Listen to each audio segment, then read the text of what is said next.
Today's episode of This Week in MMO is brought to you by World of Tanks. To try it out absolutely free, just head on over to gboffer.com/tanks. Game Breaker TV.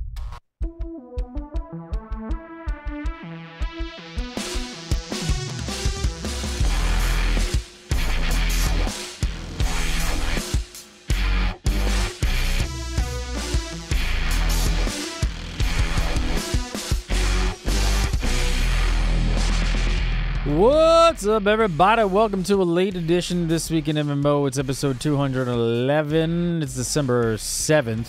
It's a Sunday, which we normally don't do the show on Sunday, but it's Sunday. We're going to talk about the game. Joke. Yeah. We're going to talk about the Game Awards. We're going to talk about Borderlands Online. We're going to talk about Dragon Age. We're going to talk about a whole bunch of other stuff. Joining me, as always, the new fridge himself, Mr. Troy Blackburn. How are you, sir? My joke has been stolen, so I'm just going to say hi. Hi. Hi. Hello. Hello, sir. Joining us as well, Mr. JKK, Justin Kennedy. How are you, sir?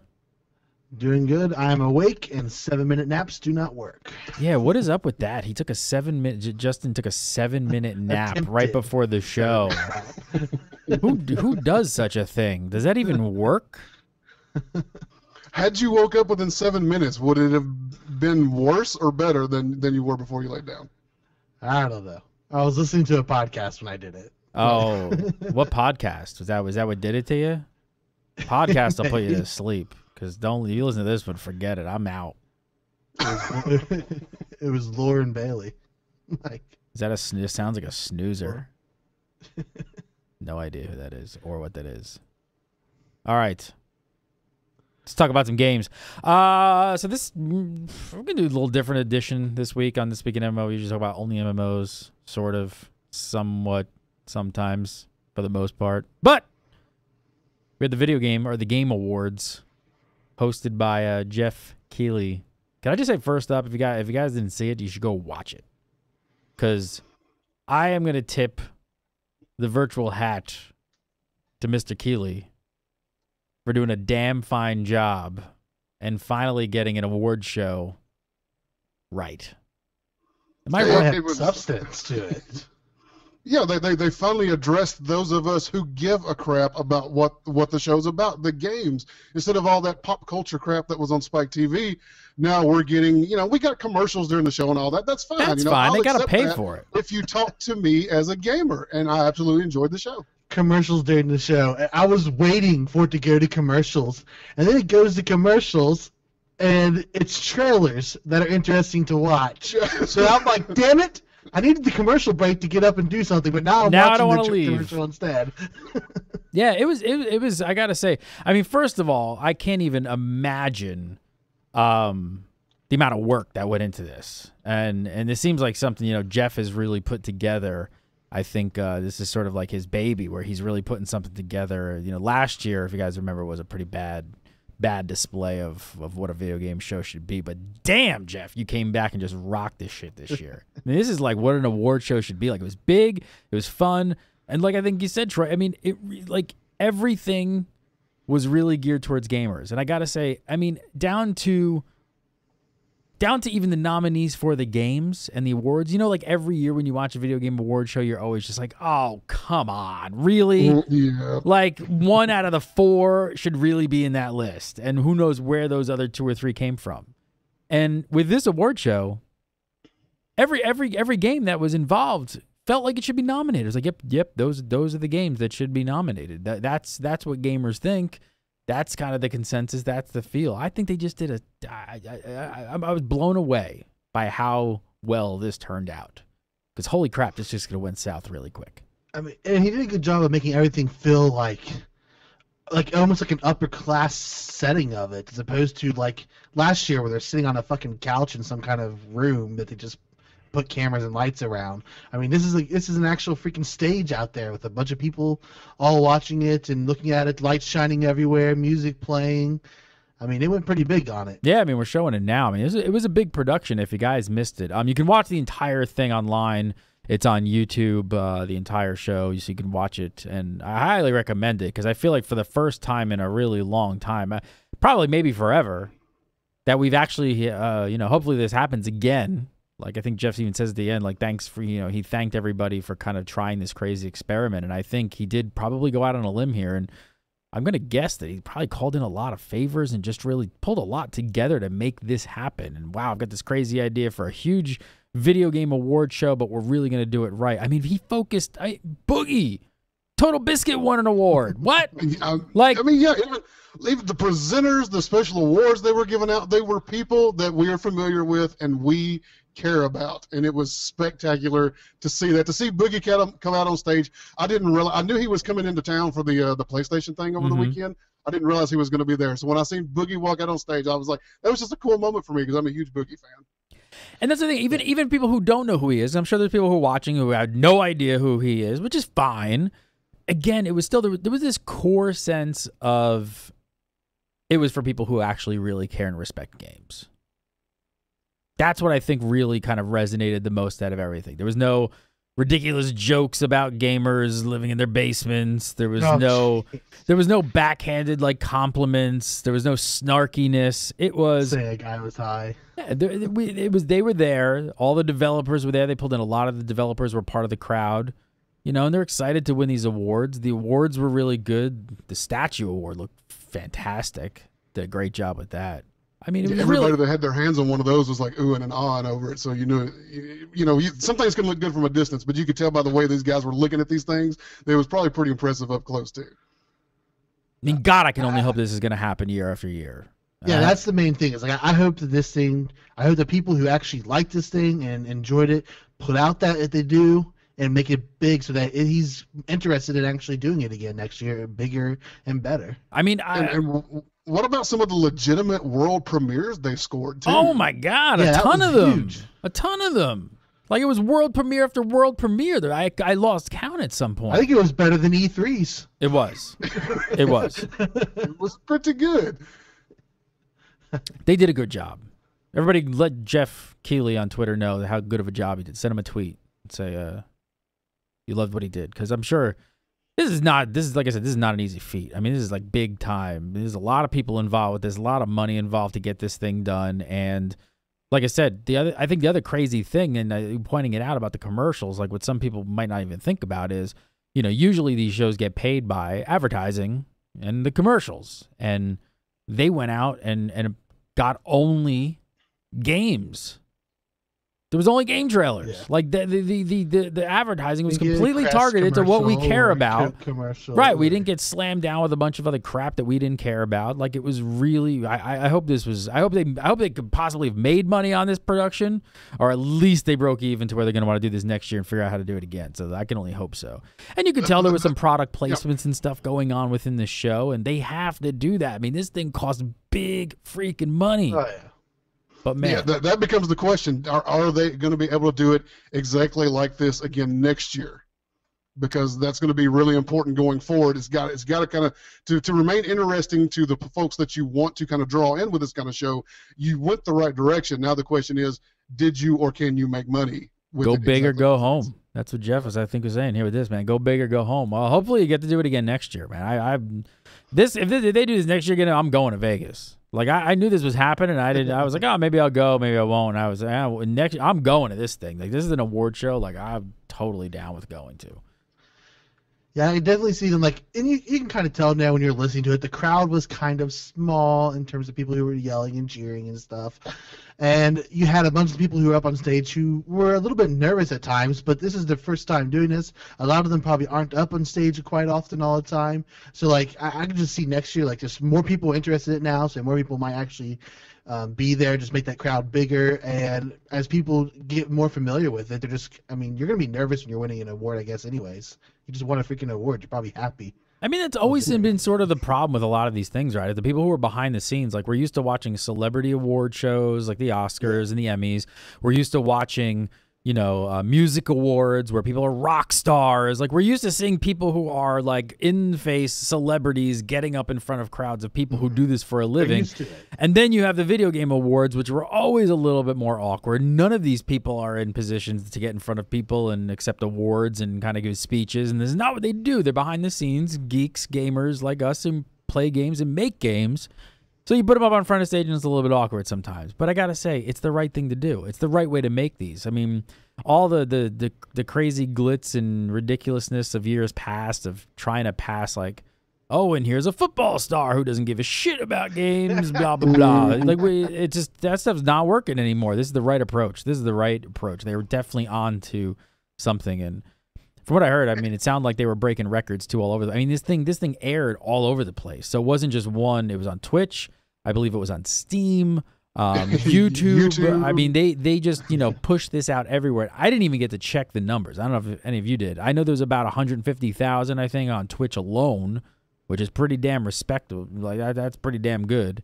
I don't know what the other numbers were. I'd love to see them, but man.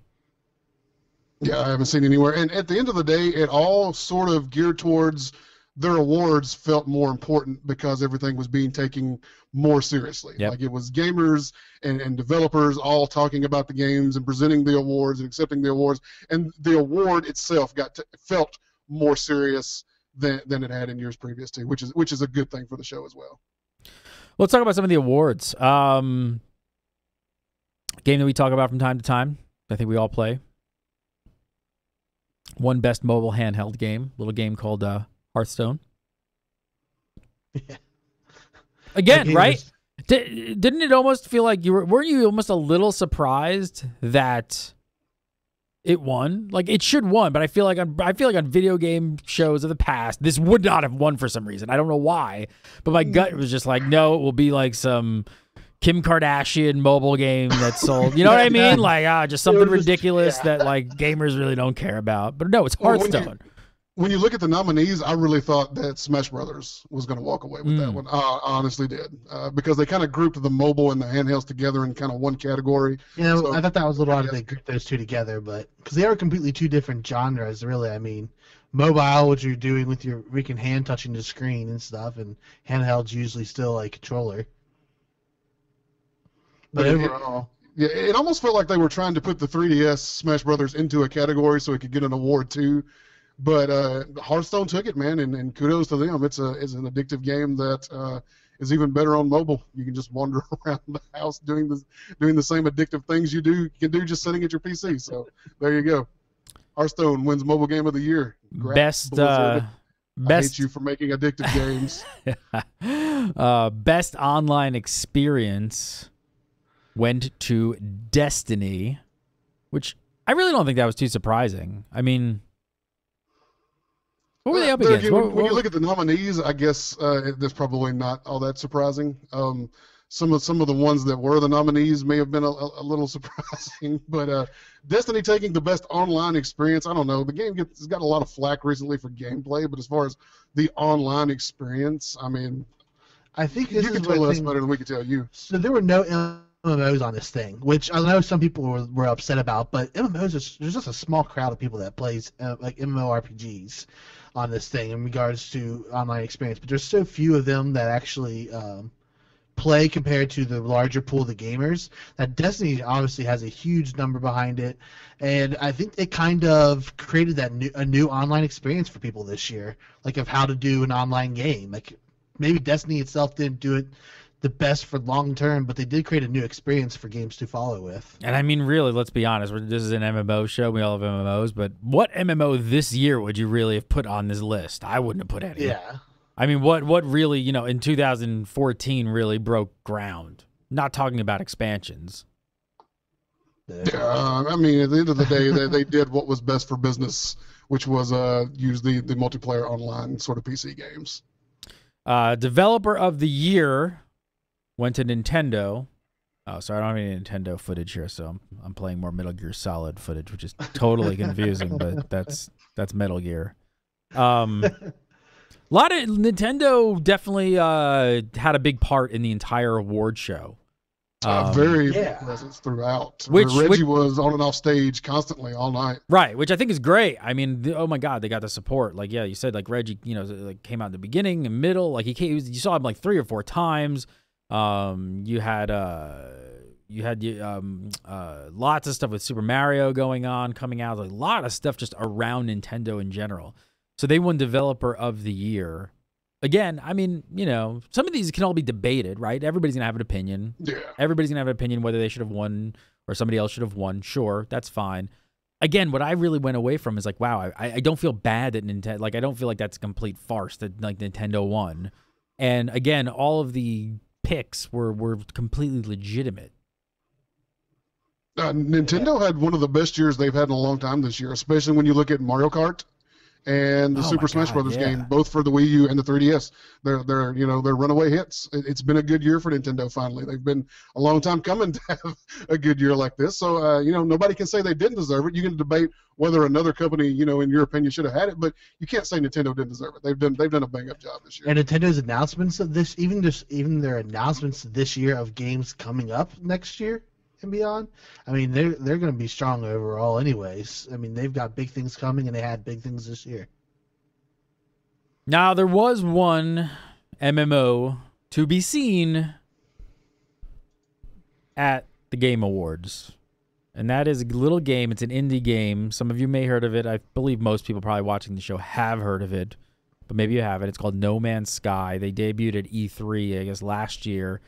And I remember that moment, and Jeff even talked about that moment, like, when he debuted No Man's Sky at E3, I don't think nobody really knew how much that was going to impact the industry and just gamers in general. Like, they showed that trailer at E3, and the internet just went on fire about No Man's Sky. And they had a brand new trailer for the Game Awards, which was really interesting. And I think, as you're watching this now, it's saying like everything is procedurally generated, meaning that the game actually creates this stuff on the fly, which is kind of a tech thing. But I think for a lot of developers, it's kind of mind blowing how large this game is going to be. I mean, what I know both of you are excited about No Man's Sky, but what is it that captured? Well, for you two, what is it that captured you guys so much about this game as well? Because I'm just as gaga over this and can't wait to see this. I think it's just the endless possibilities of the game for me in that sense. Like, there isn't, like, you can virtually understand that there is no end to the game in sight from your perspective. Like, when you play a lot of online games, you're like, all right, well, where's the end game at? Or, well, I've played every zone in the game, I'm done now, it's kind of boring and none of the zones are interesting. And in the case of No Man's Sky, it's like, oh, I've played all the zones, well, what's that star over there? I'll go there. Oh, brand new place. And it's not high fantasy. Everything we play is high fantasy. All the MMOs are high fantasy. All the RPGs are high fantasy. It's that's a good reason that games like Elite Dangerous and No Man's Sky are starting to get a lot of traction this year. People are kind of maybe trending away from high fantasy a little bit, and the space exploration thing is really starting to gain some ground. And just like Justin said, just out of the high fantasy into the just explore, and once you think you've found everything there is to see, just to the next star and go. I have to say, visually, I love the art direction of this game. It's very it's a very like 70s sci-fi vibe going on. I love the way it looks. Someone said there's a freaking Stargate in the video. Oh, there's a bunch of Stargates. So that video, that video actually shows off a bunch of different ways that you can travel throughout the game. So that's what they're kind of highlighting there. And what's really kind of mind blowing is, you can get in your ship.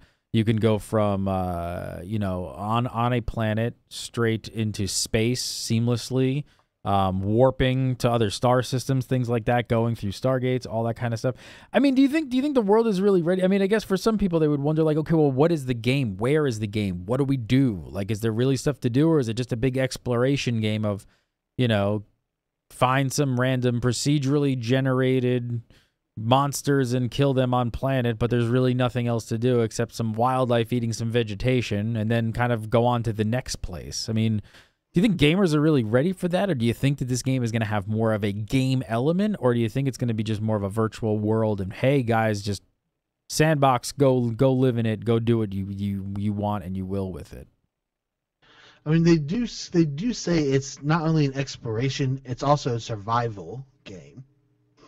So there is an element of survival in there, and that might come in the form of actually running into other ships and fighting them, or fighting the AI on the ground. Yeah, there's definitely got to be at least a little more gameplay involved. I don't really say just an exploration game, really making it big. We'll all be excited to get into it first, and after a while, how many planets do I see before I see the same cow I saw on Planet 2, just a different color on Planet 42?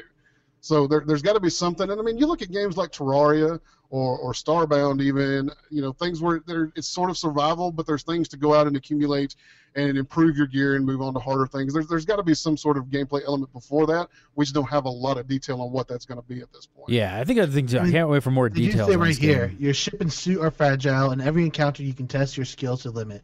Dogfighting in space, first-person combat on planet's surface, and says, and one mistake could see you lose everything. Sounds like permadeath. Dun, dun, dun. Sounds like permadeath. This is gonna, what's gonna be? I wonder how gamers are going to. The only thing, since we have such limited information of what No Man's Sky is really going to be like, but it's so intriguing. I think it's just captured. It's done a really great job of capturing the imagination of gamers. I think that's why so many gamers are excited about it, because it is unknown, and they're just the possibilities of what it could be are like kind of endless, and you really don't know. I think that's kind of going on a bit, with Elite Dangerous as well right now, and it's kind of got. I almost wonder. I could play devil's advocate for a second. If gamers are really ready for a game like that. Elite Dangerous has what seems to be somewhat of a not. I don't want to say a divided community, but there are people playing right now who 1,000% feel like they get what the game is and love what it is for what it is. And then there's a whole lot of, I shouldn't say a whole lot of other people, because it's not like it's outweighed. But then there's other people on the other side just being like scratching their heads a little bit, going like, where's the game? Where's the NPC? Where's my missions? And there are those things in the game. But I mean, like, they're asking the traditional sort of MMO gamer questions about it. We're at a heavy crossover point for that. Just people wanting that. And people who are all gung-ho for it, and those who are not sure what to do with it. Yeah, I think even some of the people who want it aren't really sure what to do with it once they get their hands on it right now. But more games are starting to cross that threshold, so hopefully we can, as gamers grow and evolve, to incorporate that sort of gameplay a little more than what we do now, and we can get more open-ended games that sort of let you do and become whatever you really want to do in the game. We've just got to be able to accept the fact that we can and be able to grasp that and go out there and do it. Well, it's very exciting. I'm super excited about it. Like I said, imagination just goes crazy. I think that's why everyone is sort of just like keeping their eye on it. So it was cool to see a new trailer. Can't wait to see. And this is going on consoles, by the way, right? I mean, isn't that confirmed? Isn't this definitely on PlayStation? Am I correct? I do believe so. I feel like my memory says yes. This is definitely a console, so gonna be interesting. Keep an eye on No Man's Sky. Let's talk about Game of the Year, the big one, the big winner, the one everybody wants.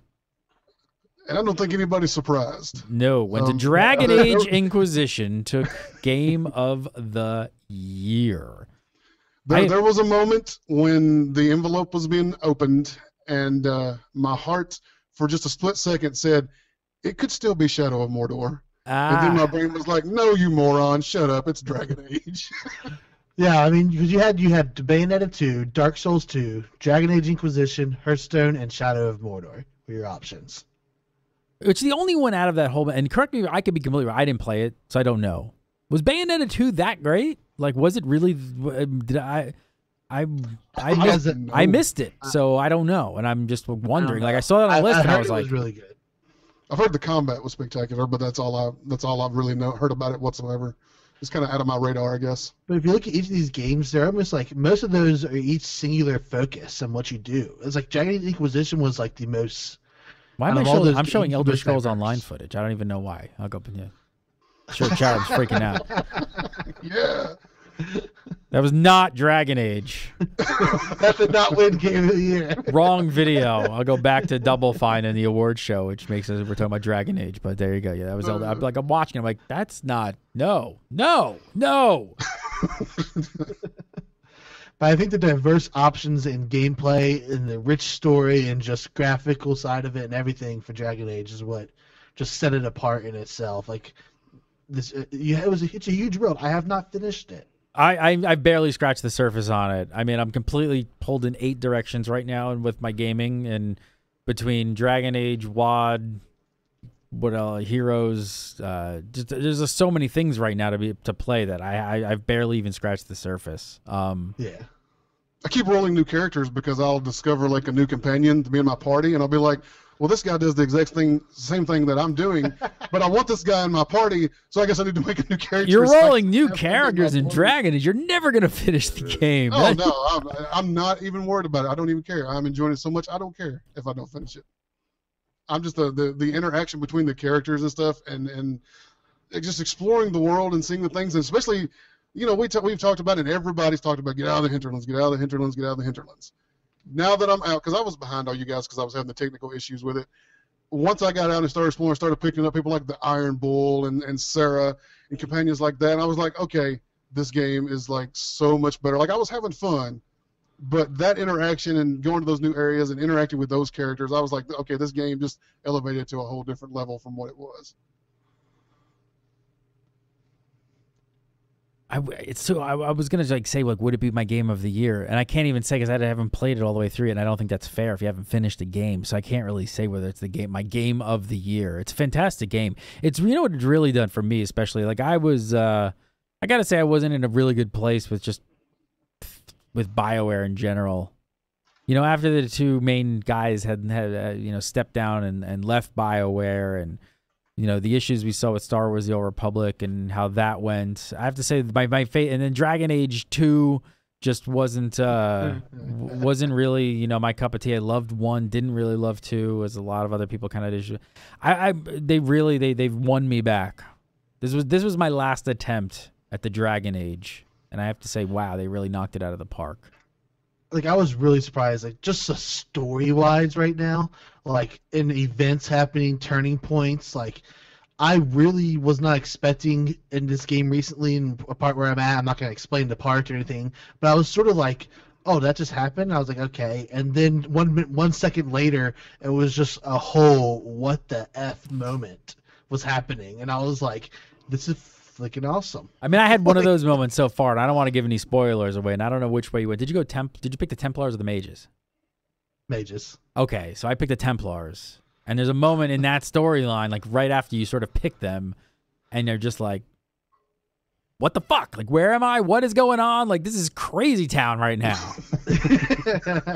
Like, it went through, like, normal, like, I'm just questing off doing my own thing, to all of a sudden just like, oh, my God, shit just hit the fan, and I don't even know what's happening. It's like a really crazy, people who pick Templars know what I'm talking about.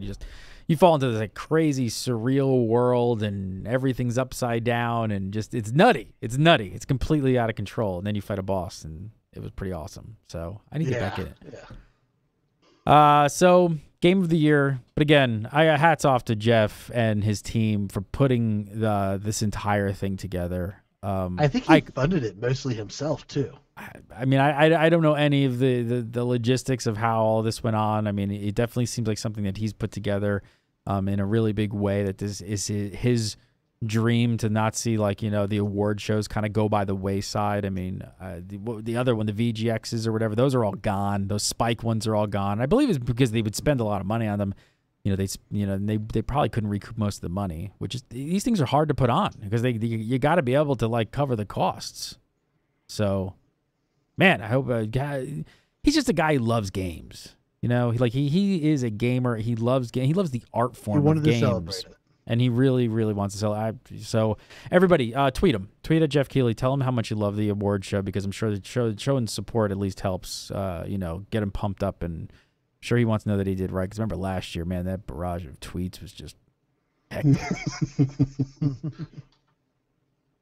All right, let's move on. So, there's a Borderlands Online rumor. What is up with this? Heavy rumor. Heavy rumor. So Gearbox CEO Randy Pitchford was quoted as saying, when you think of what Borderlands 3 should be, it should be massive. It should carry forward the story. It's probably crazy multi-platform, depending on timing. It would be great to be a next-gen game and a current-gen game if it was coming at any time in the reasonably near future. What? What? There's so So cryptic. it's so crazy. It's like This is after he said we're not doing a Borderlands 3. And then he goes into this. Well, he's like, but when you think of what Borderlands 3 should be, that was how this went through. Which stirred the rumor of, okay, well, there another Borderlands game is coming out. It's not Borderlands It's not 3. Borderlands 3, but it's something else, maybe. And then we get all these things off the web where they're like you're seeing things in the code that are like BLOL, Borderlands Online, is what people are taking that as. It's very heavy rumor. It's just looking at like images and script of images on the web in the HTML and sort of combining that with what was just said, and we're thinking, or there are people who are thinking that a Borderlands Online game could be coming. Now we'll find out tomorrow, though. Yeah, I was going to say, I couldn't remember. I thought that was the one where something was supposed to come out tomorrow. Now, whether or not this is a full-fledged MMO, massive online universe, or some sort of just online co-op game, it remains to be seen. But I mean, they have online co-op in their games, so why would this be so special if it's not something beyond what already exists? I mean, that's what I was gonna say. I mean, when Borderlands came out, they did the co-op thing better than almost anyone else out there at the time, and kept growing it. It was almost like the incubation period for what you would think the shooter genre, how it would kind of morph into the MMO. And again, I use that word within a really gray area because I know most people like listening to this show have a pretty good idea of what they believe an MMO is, but I think that's changing. You see games like Destiny and things like that, the idea of what an MMO is changing drastically over the years, and I gotta say, I think that that's what Borderlands Online is going to go to. So no single player. I mean, do you think it's just more of a co-op-y kind of like, but would just get rid of the single player sort of campaign or the entire thing? I mean, I think they'll still have their campaign stuff in there. I'm just not sure how. I'm not exactly sure how they would do it. But as someone in chat says right here, it says they must have looked at Destiny and just said, "Hey, we can actually make that." And probably better.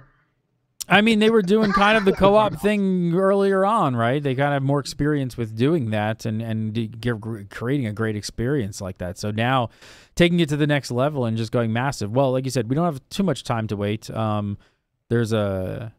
Is it a Chinese site, I believe? It's featuring Claptrap. It's got like a silhouette.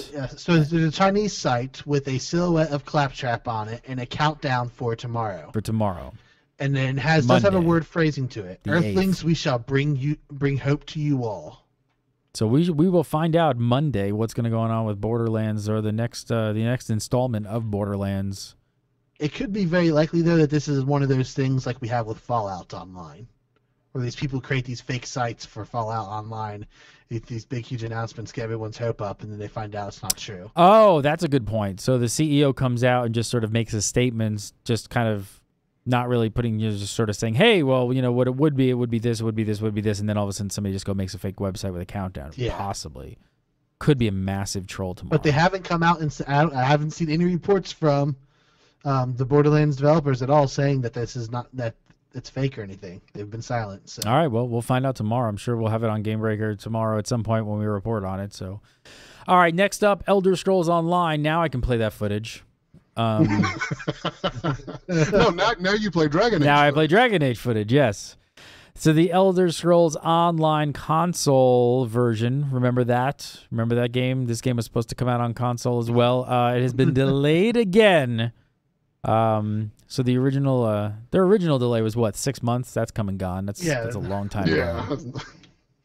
At least this time around, we do have a form of confirmation that they are actually working on this game, though, because they kind of showed a little screenshot of and talked about building a brand new UI for the console from the ground up, which they say has a lot to do with the delays, whatever. I find that ironic because I'm pretty sure the UI is already a console UI. In the current version of it, even on a PC version, it's for the most part, I think it is. Anyways, it does feel console-y. I will give you that. So they're gonna make a brand new one. Go ahead and create a brand new PC one too that fits the PC people. I mean, I was surprised to hear them say. I will have to say that they were building a brand new UI from the ground up. And I was like, really? because it sure does feel like the UI that exists was developed with both platforms in mind. It's not as console-y as something like Skyrim Unmodded was, but you can definitely tell it was sort of developed with both in mind. So it's kind of weird that they're developing a whole new one. But hey, there you go, confirmation. They are at least working on it, and you can play it first thing 2020. I believe it'll be sooner than that. So Matt Fryrohr, game director, he said this. He said, "We have been and continue to be steadily working on the Xbox One and PlayStation 4 versions of ESO. They are playable and fun right now, but there's still some work to do before we can get an official launch date." Meaning when we go free to play. Did I say that? That's what I'm just putting that in there. Let's be honest. That's my take on this. My take on this entire thing, which I'm totally cool with, but I'm just saying my take on this is this has been delayed because ESO will go free to play sometime in 2015. Yeah. And that was, we said it from day one, that would have been the death of ESO, was trying to charge a subscription fee on consoles. And no one would have paid it. So you notice also they're not even bothering with the 360 or PlayStation 3 at this point. I think they might have originally thought about it, but oh really? I think they might have an original release idea, but this just says Xbox One and PlayStation 4. They didn't mention the others at all. I say somewhere around Q2. I'm going to say Q2 of 2015, it will come out.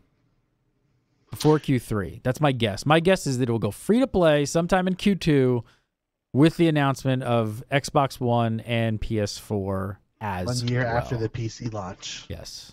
And that's actually going to be really great sense. timing for them, because a lot of people are excited about Update 6, which we're going to start testing in January, which is bringing in the champion system, new combat animations, and the justice system, the first parts of the justice system into the game. We're waiting until the cool systems for the PC version get tested fully before we release the game on console. Seriously, though, if you were going to do we it, have stealing, because all the console people want to be able to steal. You're absolutely right. System. There's no accident. If they're going to do all this, it's going to come after those systems get put into place and are functioning well, because those are the things that those have really are the got things that ESO everyone fans wants. excited to play the game again right now. Those are the things that all the Skyrim fans want. Those are all the things that's I don't know. Well, this is episode 211, so somebody mark this one down and come back to it and see if my Your quarter two prediction is my prediction was correct sometime in quarter two. So I'm saying quarter two, which gives me somewhere like what, March, well, maybe end of Q. Well, no, I'd say like March, April, May, like somewhere in that area. So sometime in that April area, which we'll probably find out earlier than that if it's going to happen. So, all right, last up today, we are going to talk about another MMO. You guys I know Troy's super excited about this one. Very, very pretty. That's what everybody's saying. Everybody's super excited about Black Desert, which is a Korean MMO. It is gorgeous. I got to say, the graphics are beautiful. Looks fantastic. The news this week is that it's entering open beta on December 17th in Korea. So that isn't in Korea only December 17th. We got a new open beta trailer this week. More customization on the character, which just looks great. I mean, it does look fantastic. I mean, the engine that they're building is just gorgeous. You can set the poses of your character, and I don't mean like pose 1, pose 2, pose 3. I literally mean in the game, in the character creator. If you watch that video, they grab the leg and pull it up and put it at an angle and put the arm at an angle to set the freaking pose you want to see what your character looks like that. I was like, what the heck?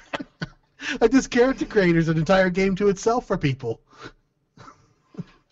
Troy, you were like drooling over this game. What is it? Is it mainly the visual for you?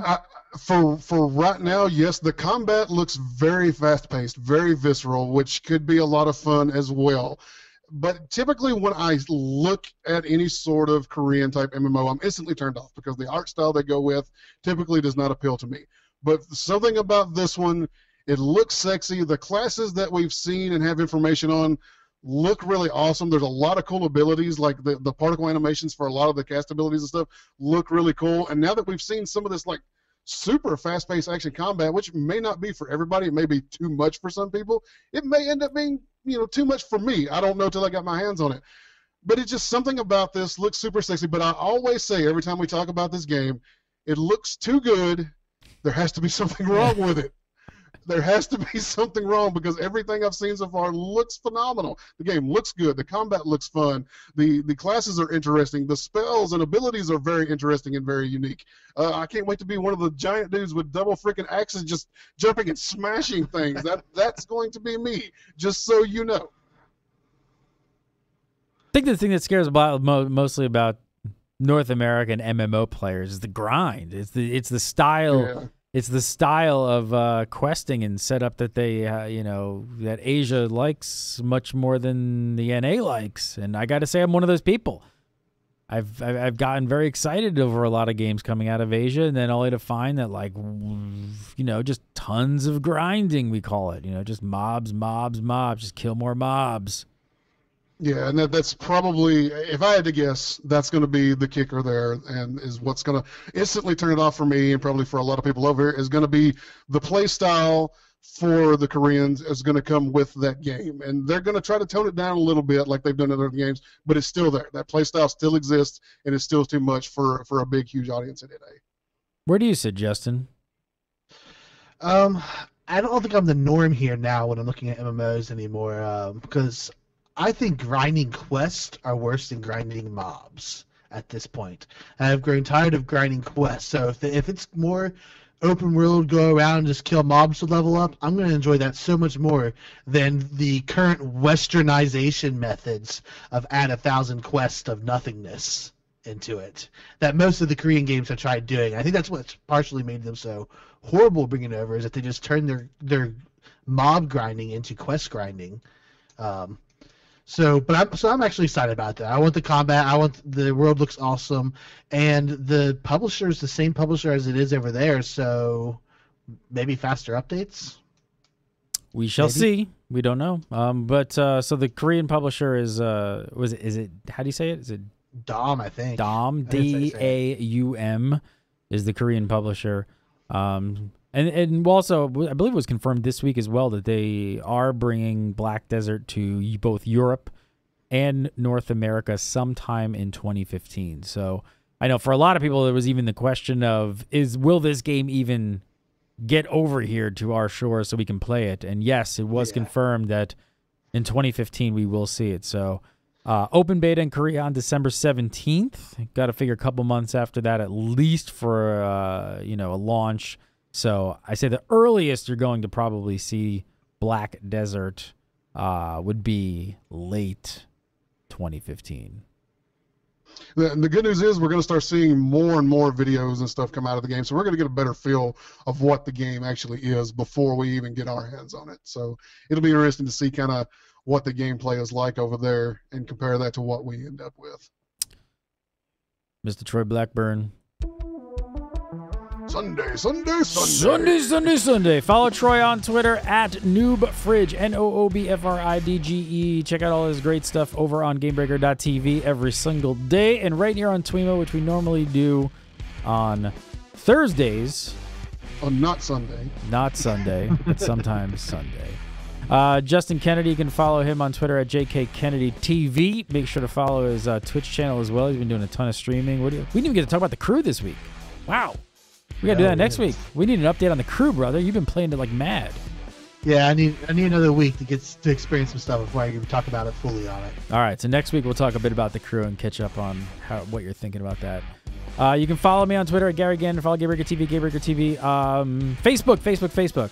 We need likes on Facebook. Like our shit on Facebook, people. Seriously. That is how you can support us. Please share our stuff, like our stuff. It's facebook.com/GameBreakerTV. And we got some more stuff coming in the next couple weeks. I should be able to show you some stuff soon. I've been talking about our new tool set. We're going to get the community more involved over at GameBreaker.tv. I got to check out the first visual piece, module, I will call it, the other day. And it looks fantastic. I can't wait to get it and put it in your hands because it really gets everybody, all you guys out there, the community, more and more involved with GameBreaker.tv. Super excited about that. So that should be coming really soon. We're getting close to revealing something new for GameBreaker, so it's time to start watching Gary Gannon's Twitter at 2 a.m. It is, because at 2 a.m. I have like some meeting with somebody and you're like, look at this. Then I'm like, oh my God, screenshots here, show it to everybody. So All right, gang. Have a great week, and we'll see you next week for some more This Week in the MMOs. Have a great week.